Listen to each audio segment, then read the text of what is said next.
Assalamualaikum warahmatullahi wabarakatuh. Perkenalkan, nama saya Yuli Lapsor, NIM 05284373. Prodi Agribisnis, minat bidang penyuluhan dan komunikasi, Fakultas Sains dan Teknologi.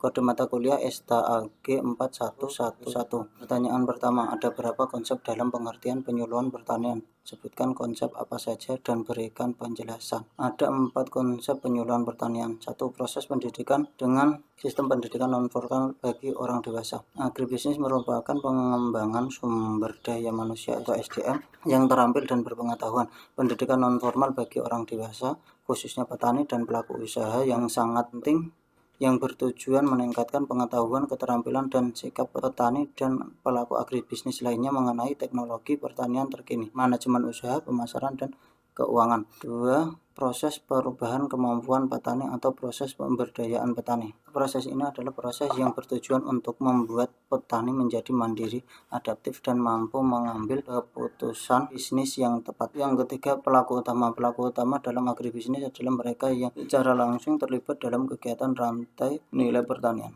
Yang keempat, pelaku usaha serta masyarakat pelaku agribisnis. Konsep agribisnis modern melibatkan berbagai pihak di luar produksi primer yang mendukung keberlangsungan dan efisiensi rantai nilai. Pertanyaan yang kedua, salah satu komponen dalam sistem penyuluhan adalah sasaran penyuluhan. Mengapa disebut sebagai sasaran? Berikan penjelasannya. Disebut sebagai sasaran, mereka adalah pihak yang menjadi subjek atau pelaku utama pertanian yang menjadi bagian dari proses komunikasi. Pertanyaan ketiga, mahasiswa diminta untuk mengamati kegiatan penyuluhan yang dilaksanakan di wilayah masing-masing. A. Identifikasi apa yang menjadi tema kegiatan penyuluhan dan siapa yang menjadi sasaran kegiatan penyuluhan tersebut. Kegiatan dilakukan di BPP kecamatan dengan tema pengendalian hama terpadu. Sasaran kegiatan penyuluhan yaitu kelompok tani sumber rezeki dan kelompok tani yang lain yang ada di Kecamatan Dempet. B. Bagaimana karakteristik sasaran? Karakteristik sasaran. 1. Karakteristik demografi. Sebagian besar berusia antara 40 sampai 65 tahun, mayoritas laki-laki dan rata-rata lulusan SD. Yang kedua, pekerjaan dan profesi sebagai petani gurem atau lahan sempit yang juga menjadi buruh tani harian. Yang ketiga, tingkat pengetahuan dasar tentang hama cukup baik.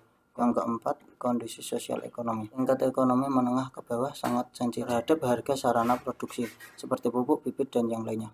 Yang kelima, adat dan budaya lokal, masih menggunakan hitungan hari baik untuk melakukan penanaman dan menghindari hari geblak atau hari yang kurang baik. Yang keenam, organisasi dan keanggotaan kelompok. Organisasi dan anggota kelompok tani sumber rezeki masih aktif dan semua anggota juga masih aktif. Yang ketujuh, media informasi yang sering diakses. Informasi yang sering diakses dari informasi dari penjual obat-obatan pertanian dan obrolan sesama petani. Mereka kurang mengakses internet dan tidak banyak yang menggunakan HP. C. Bagaimana deskripsi kelompok tani dan organisasinya? Sebutkan nama organisasi, jumlah anggota, alamat, visi, misi, struktur organisasi, dan tugas-tugas unsur organisasi. Nama organisasi, kelompok tani sumber rezeki. Alamat atau wilayah kerja, Desa Harjowinangun, Dusun Widian, Kecamatan Dempet, Kabupaten Demak. Komoditas utama, padi sawah dan palawija. Tahun berdiri tahun 2002, sudah terdaftar di Dinas Pertanian setempat. Isi menjadi kelompok tani padi sawah yang mandiri, berwawasan lingkungan untuk mewujudkan kesejahteraan anggota.